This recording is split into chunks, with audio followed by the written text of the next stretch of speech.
right, today we've got a piece of freshly cut cherry. I pulled this one out because even with it waxed and the pith removed, it still started splitting. We had, like I was saying earlier in another video, we had some really seriously dry weather for a couple of days with high winds, and some of my freshly cut stuff just didn't like it. So I'm going to go ahead and see if we can save something out of this, maybe get rid of the cracks now, this stage of the game, and it's kind of out of balance. There's some punky rotted spots in it, but I think we can end up with something pretty cool out of it. It's either that or cut it into some box blanks and hope that we can save around the edges. But I think it's worth making a little bowl out of. So I'm gonna give this a shot and we'll spin it up for you and see what happens. Got my mask on. We'll start turning at about 700 RPM on this. Just kind of pull the corners off and see what we have to deal with here.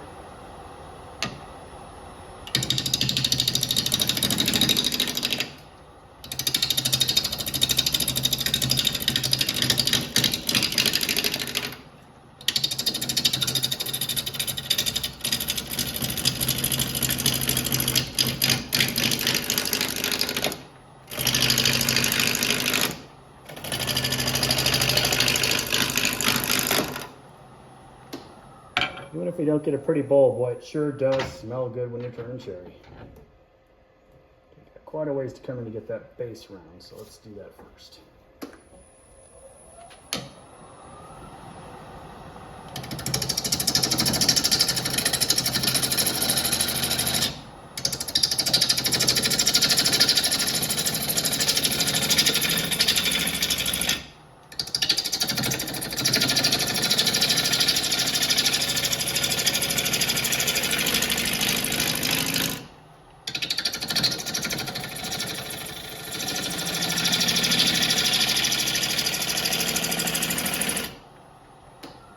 Shape looks like there. Okay, we know we're inside the round. Got a nice knot there. That should be pretty if it doesn't crack. But we're gonna have to come a little steeper to get rid of that. So I might come in smaller tenon.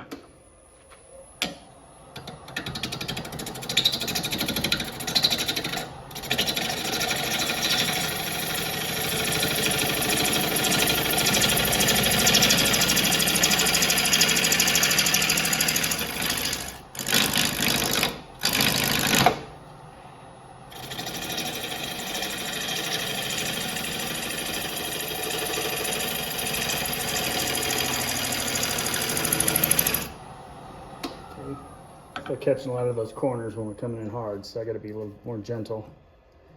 We're almost out of that. Still have that big crack though.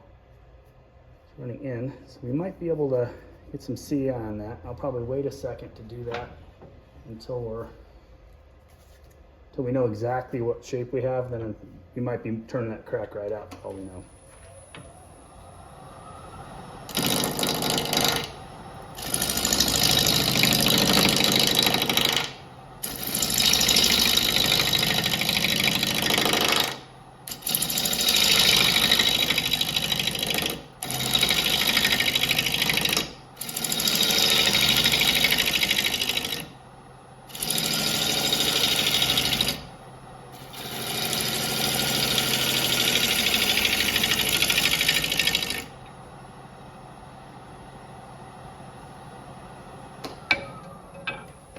Feeling some odd flex in my tool, which I've never felt before. Wonder if I have a little crack somewhere deep inside my handle. It might be time to pop out the crown 5/8 and make another handle for it. Getting close to getting these corners off. You'll see we're coming into this stuff here though. So that's going to be big piece of this top right off. That's going to definitely be limiting us to what we can do up on this top up here. Still might be able to get a cool OG shape out of it. But, oh boy, yeah, that was just a big rotten chunk. Be careful, got a couple critters in there. All right, let's finish pulling off the corners at least.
So this tree came down, oh, I don't know how long ago, but I was running a little ad on the Nextdoor app, which is our little local kind of thing, and said, hey, got a tree come down in that big windstorm, I'd love to come help you remove it in exchange for some wood.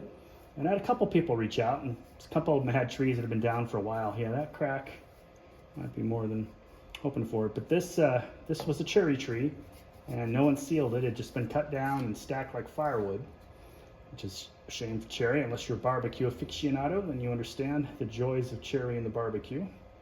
But so she offered me a few pieces in exchange for me making her a bowl, obviously. So I'm gonna try to make this into a nice gift for her if we can save it. Might be a little bit of filling with some turquoise, maybe a cherry and turquoise looks nice.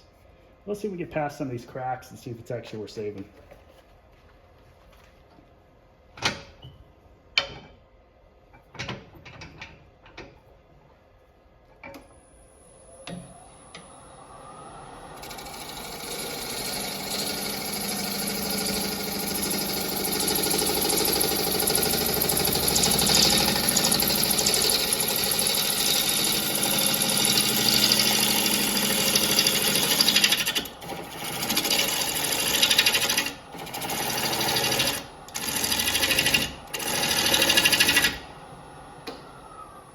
Just taking big, heavy, rough cuts, just seeing where the wood takes us before I get to marry any a shape or anything.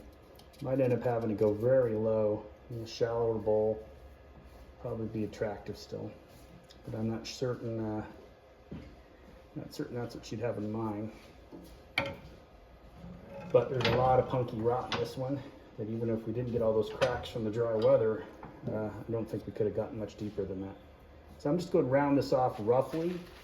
And then flip it around, and we'll pull off some of that waste after I put a tenon on it.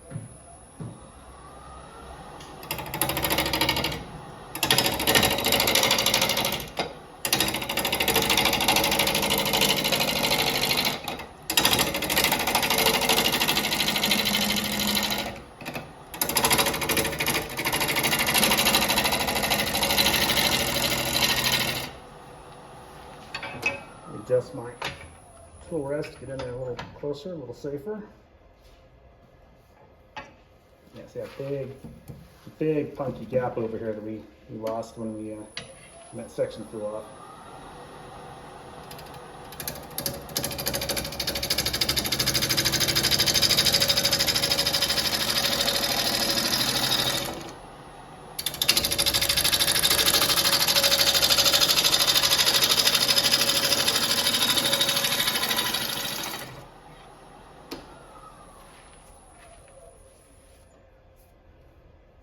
Okay, around, we got a big rotten growth spot over here.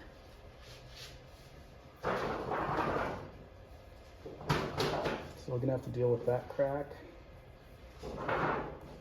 We don't see without getting around that one. Yeah, I got a couple. Well, let's put a tenon on it anyway and flip it around and see if it's worth, once we get it around, if there's something there we can work with.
actually feel the bowl slipping against the speed there.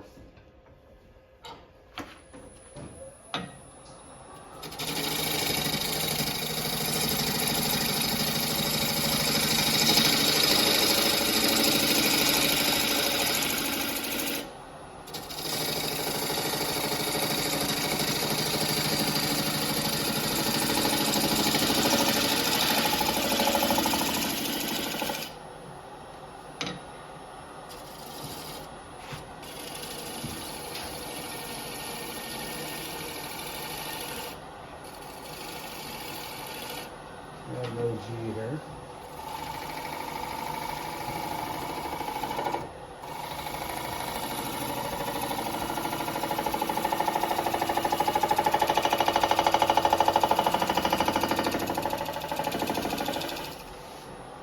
We're getting some nice shavings, but at the same point, we're getting a lot of chatter just because it's a big old mix of cracks.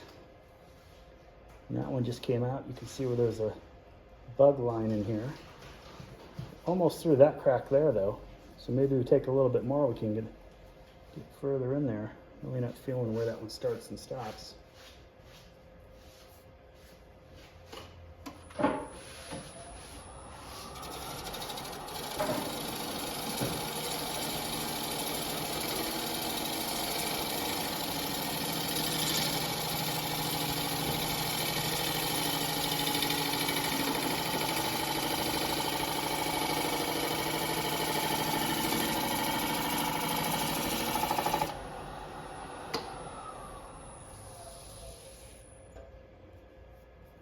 That's beautiful. Crack's almost gone, so I think we're going to go ahead and just keep turning until the crack's gone rather than fight it with CA and fillers.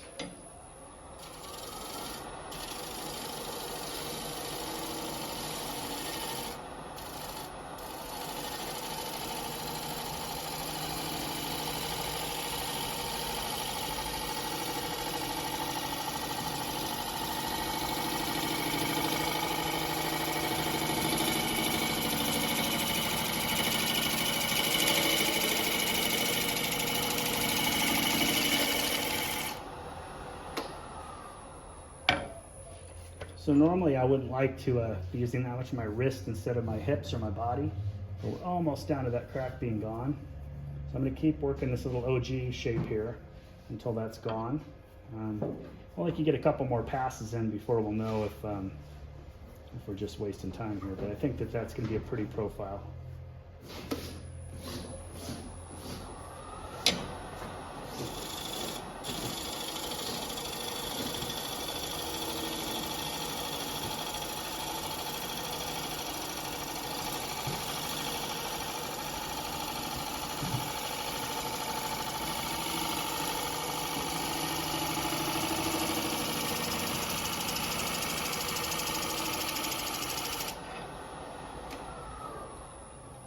A little lump right there. That's what I want.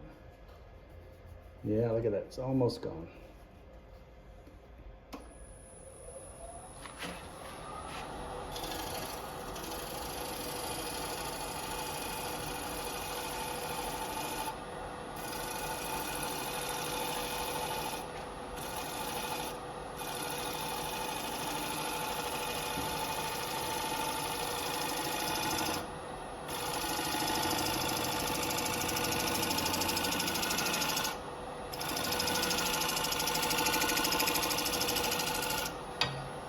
Kind of hard to shear scrape when you've got that much bouncing going on. Oh, we're right down to it. So I think because of this bug track here, we have that bug line there that's going to end up being feature. I'm going to go ahead and use tight bond actually instead of CA and just work it into that crack nice and tight. It should polish out like a piece of the grain. You won't even know it's there. That's my story and I'm sticking to it.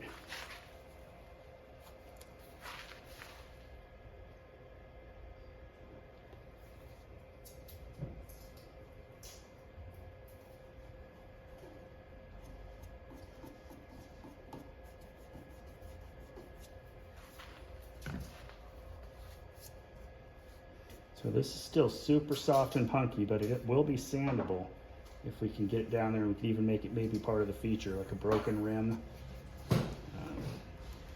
But we would need to saturate that. I see some really flimsy stuff there.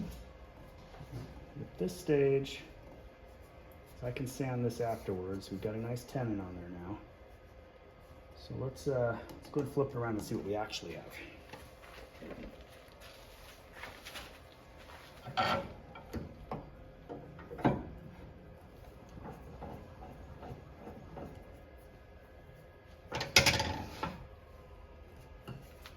You see, beautiful looking up here. This was all rotten Punky. And Punky goes all the way to the end here. So we're going to try to cut it down, maybe do a broken rim look. And we can really have fun with this, sanding it to really give it that weathered look. But the rest of it will have a nice OG profile. Look at that. Some spalt in that cherry, bug tracks, really pretty knot there. But it is cherry, and we all know that cherry just self-destructs the minute we put it on a lathe, unless it's been kiln dried. At least that's been my experience. I had one of the guys in my club mention using a boiling it, that they boil their cherry and it gets rid of all the cracks. I haven't tried that yet. I'll have to give that a shot at some point. Get out the bigger jaws. It's always a shame though if you're, anyway, it's a shame if you're like me, where you're out kind of scavenging for wood. It's like you got a big budget to run out and pick up big dry blanks at your local hobby shop or something. So when you go out and you pick up a log and you spend a Sunday or a Saturday milling it and turning it into blanks and waxing them, only to come back out after a few days and see you still miss something and they've split up. And everyone goes, we have all that free wood, right? Isn't that your favorite? Why are your bowls so expensive? You get free wood. And they never see the fact that it takes hours and hours to mill it, drive out there, collect it, chainsaw it up, turn it into blanks, stick it up to dry, patiently wait a year or two, come out and find that half that work's didn't bear any fruit. Some of it just didn't make it. On top of the fact that bandsaw blades aren't free, gas isn't free. So it's kind of funny when everyone goes, oh, the wood's free. I'm like, yeah, I guess if I had no value for my time at all and someone was giving me all the supplies, I guess I could charge less. I don't know what you guys say when someone says, why are they so expensive? Your wood's free. I'd love to hear what you have to say about that.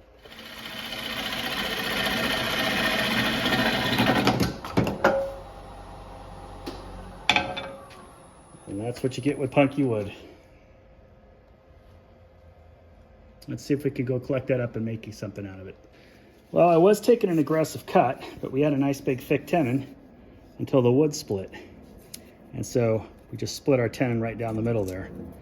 So there's a couple options we have here. We could remount it on the tight spots there and cross our fingers, take lighter cuts.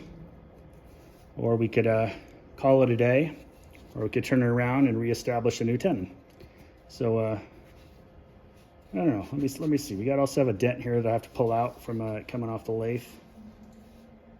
I think probably the smart move is going to be to pull it around and establish a new tenon. So let me reset it for that. Be right back. Okay, we got it flipped back around. Let's see if we can put another tenon on there and get back on the other side.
we got a new tenon. We have the lines are, can't even see where our crack was. The tight bond did its trick. Okay, still gonna have to deal with this up here. You can hear it. But I think that that'll sand away into a really interesting kind of a broken rim, ancient artifact kind of look. If you're into that kind of thing, which I happen to be. The old Ancient Aliens version of a ball. Give it to the crazy hair guy for Christmas. What's his name, like John Papadopoulos? Yeah. I can't remember his name. But he will always be the crazy hair guy in our family. I don't know if you guys watch Ancient Aliens, but he is definitely a feature in our family. Can't get enough of people trying to blame everything on aliens. I bet he'd look at one of my bowls and go, clearly no man would have made that. Would have required alien technology. Clearly the aliens made the bowl fall off. Clearly. We're going to have to pull this off with a chisel, it looks like. And I'm seeing the crack that we dealt with before. So I might drop a drop or two. I don't want to chisel my finger. I would like a nice flat bottom there, so let's just slide that through. There we go. All right, so we took the old marbles, got our flat bottom. I can see that where the crack was, it's really faint here. So I'm gonna go ahead and a couple drops of seating on that. It's not gonna be part of the finished bowl, so we just wanna give ourselves the best chance of finishing this. Unless I'm out of the CAs. I'll have to go get another bottle. There we go. There was still some left there. I'm just gonna run a little bead into that crack.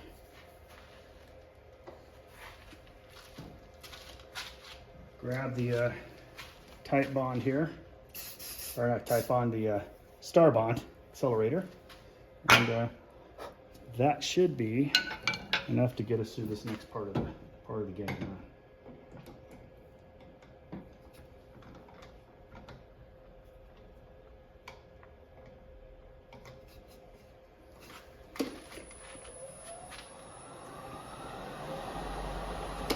Yeah, looks pretty good. I'll go ahead and put the tailstock back on there for a little support until we get this rim down. Let's see what we got.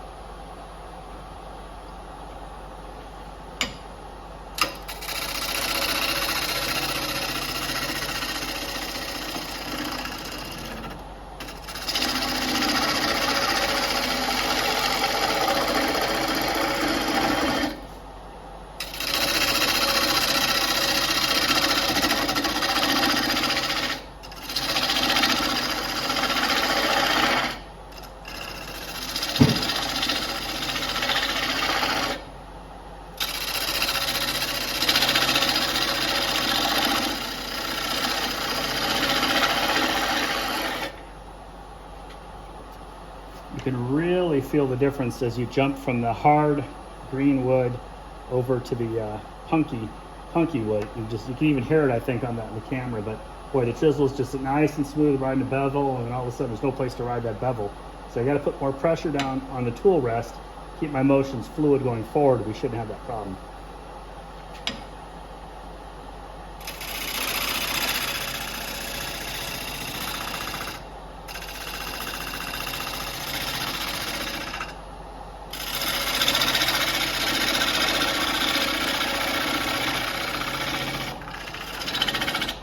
See it right there? You really feel the difference.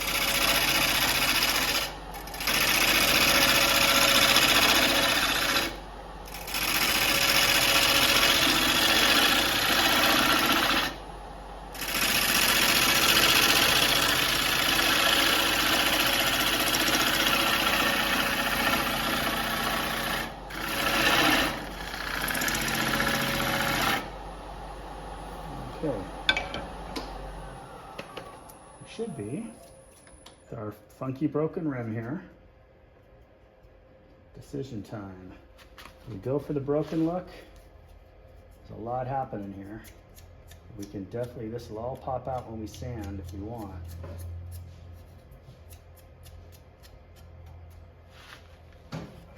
I think we're gonna go for like the old artifact look here. Let's see what it turns out like here.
We're able to take some nice big heavy cuts because we got tailstock support, it's locked in the jaws, and we're getting into this softer wood towards the middle.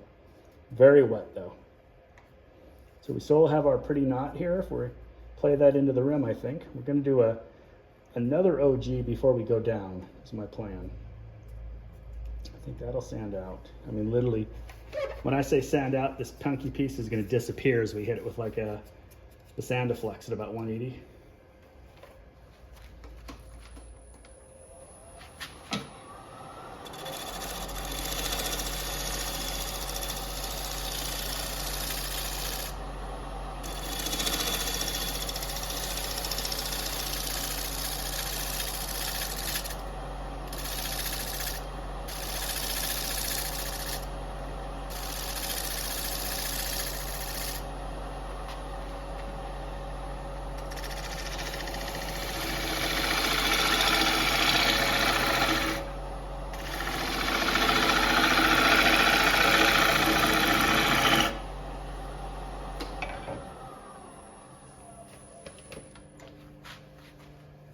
That's really good. So you got a nice round rim here. Now we're going to come down.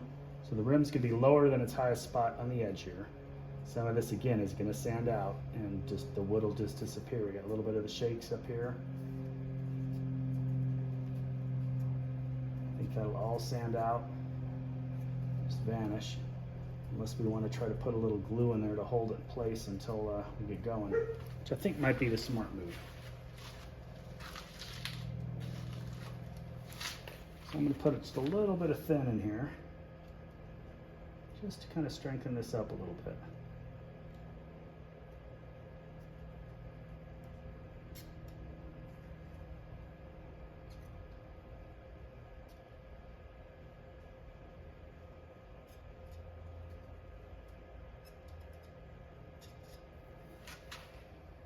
Just ignore the glue on my thumbnail.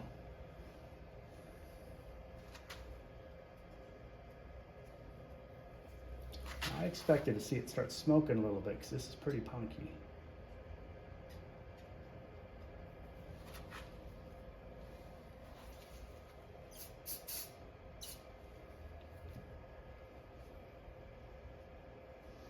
Yeah, there's nothing there for it to grab onto. So we'll keep turning, and you know that we're going to be losing that corner at some point. So that's got to be part of the design consideration. You know, are we okay with that look? Is it worth moving on to? For me, I'm just enjoying turning. Don't have like a customer waiting for this piece, but it would be nice to have a beautiful gift made for the person who gave me the wood. So let's keep at it.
spot that rim. This could end up being very pretty.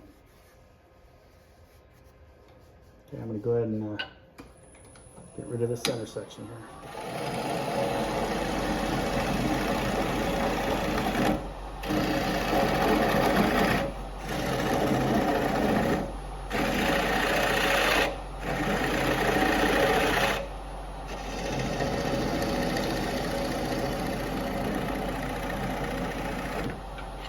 Go.